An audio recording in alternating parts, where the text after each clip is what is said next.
I want to talk about a different way of being creative, very bizarre concepts which I'm sure you've experienced as we observe my new Alesis Q49 keyboard, and that is the joy of jamming and what happens immediately afterwards.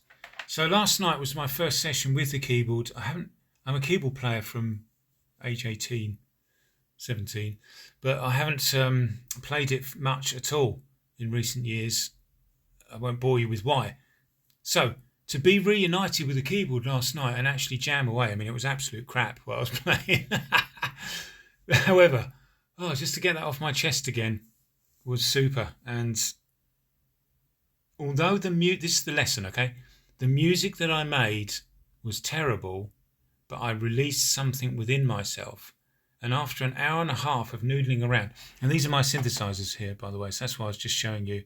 Let's just pick on one. Don't let me down now. Just pick on that one. Playing around with that synthesizer, for example.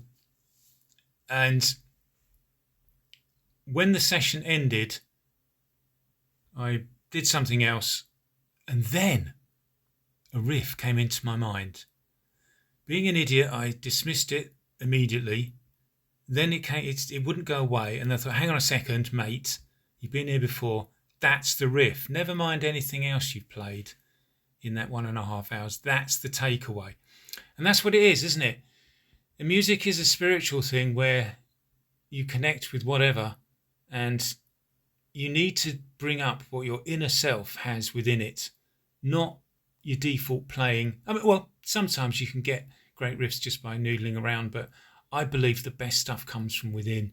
So I kept that riff, I sung it into my iPad in my slippers, as you do, and now it's stored for life, and it will go into the track that's haunted me for some time called Humanoids. We're trying to build riffs into that great bass line and drum line, and now we've got one riff to work with. Anyway, I'm waffling. I don't want to waffle. The lesson is, when you get to the point that your inner self is singing, take it seriously, record it. Thank you for listening, and I'll see you next time at sci-fifunk.com.